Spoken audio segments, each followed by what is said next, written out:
Hi, welcome to Viji's info. இன்றைக்கி நம்ம நல்ல ரிச்சான ஒரு கிரேவி பொட்டேட்டோ காஜு மசாலா நல்ல டேஸ்ட்டாக இருக்கும். நல்ல ரிச்சானது, சூப்பராக இருக்கும்.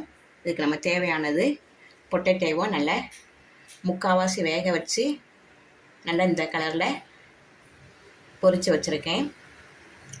க்ரீமு, மிளகாய் பொடியும் தனியா பொடியும் சேர்ந்து ஒரு ஸ்பூனு, ஒரு மிளகாய் வத்தல், கொஞ்சம் ஜீரகம், பட்டை, கிராம்பு,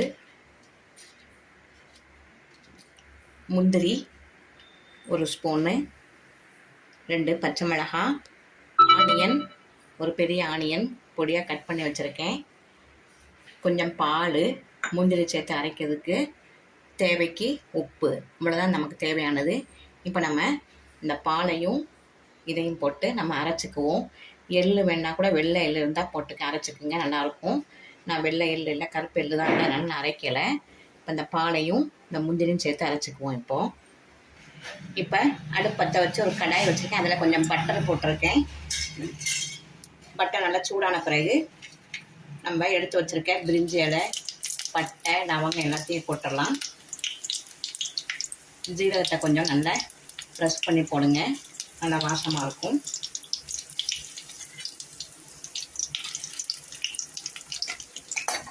இதிலே கொஞ்சம் இஞ்சி பூண்டு விழுதாக சேர்த்துக்கலாம்.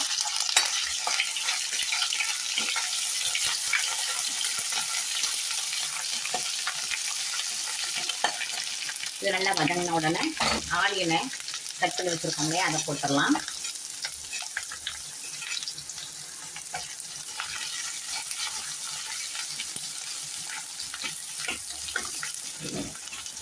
பாருங்கள், டிரான்ஸ்பரண்ட்டாக நல்லா வெந்த உடனே இப்போ நம்ம எடுத்து வச்சுருக்கிற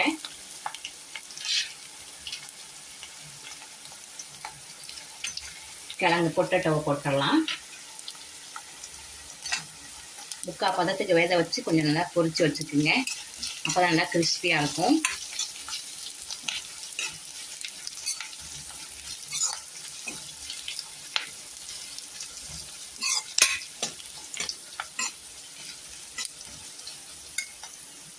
இதிலே நம்ம எடுத்து வச்சிருக்கிற ஒரு மிளகாய் வத்தலையும் போட்டுடலாம்.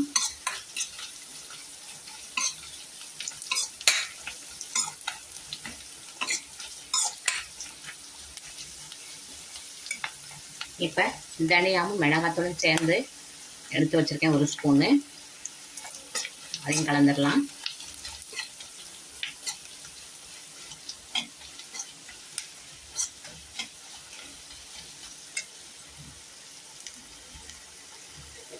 நம்ம தேவையான அளவு கல் உப்பு சேர்த்துக்கலாம்.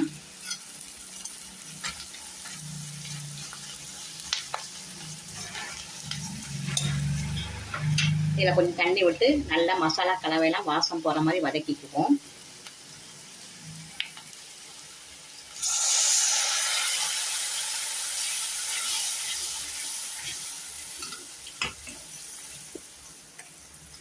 ஒரு தட்டு போட்டு மூடி வச்சிடலாம், நல்லா கொதிக்கட்டும். நல்லா கொதித்து மசாலா வாடையெல்லாம் போயிடுச்சு. இப்படி நம்ம கெட்டியாக தான் இருக்கும், ரொம்ப தண்ணியாக இருக்க வேண்டாம். நம்ம சப்பாத்தி நானுக்கு தொட்டுக்க தான் அதை செய்ய போகிறோம். இப்போ நம்ம அரைச்சி வச்சுருக்கோம் இல்லையா, பால் காய்ச்சி போட்டு அதை இதில் விட்டுறலாம்.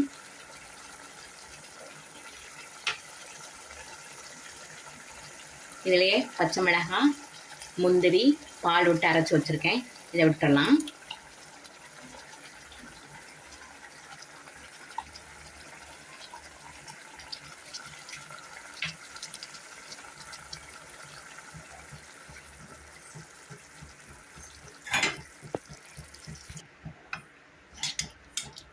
கலர் பாருங்கள் எவ்வளோ நல்லா இருக்குதுன்னு. நல்லா ஒரு கொதி வரட்டும். நல்ல ரிச்சான ஒரு கிரேவி ரெடி ஆயிடுச்சு. நல்ல டேஸ்ட்டாக இருக்கும், நல்லா ஃபில்லிங்காக இருக்கும். சப்பாத்திக்கு நானுக்கெலாம் வச்சு சாப்பிட்டோம்னா அவ்வளோ டேஸ்ட்டாக இருக்கும். கட்டாயம் உங்கள் வீட்டில் செய்யுங்க. இப்போ நம்ம நல்லா ஒரு கொதி வந்துருச்சு.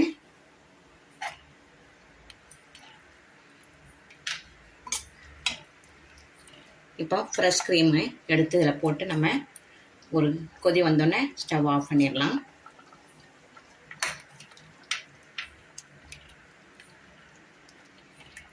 காஜு பொட்டேட்டோ கிரேவி ரெடி ஆயிடுச்சு.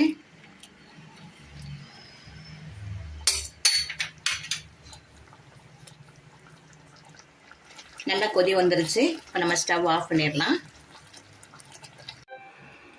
நல்ல சப்பாத்திக்கு நானுக்கெல்லாம் செம டேஸ்டான ஒரு கிரேவி பாருங்கள், நல்லாயிருக்கும். இதை சாப்பிட்றதுக்கு இப்படி கெட்டியாக தான் இருக்கணும். கெட்டியாக இருந்தால் தான் நல்லாயிருக்கும். ரொம்ப தண்ணி விட்டுறாதீங்க. நல்ல டேஸ்டான ஒரு பொட்டேட்டோ காஜு கிரேவி ரெடி ஆயிடுச்சு. இதை உங்கள் வீட்டில் செஞ்சு அசத்துங்க. இந்த ரெசிபி உங்களுக்கு பிடிச்சிருக்கும்னு நினைக்கிறேன். பிடிச்சிருந்தா லைக் பண்ணுங்கள், ஷேர் பண்ணுங்கள், சப்ஸ்கிரைப் பண்ணுங்கள், பெல் ஐக்கானை தட்டி விடுங்க. மற்றும் ஒரு நல்ல ரெசிபி உங்களை சந்திக்கிறேன். பாய்.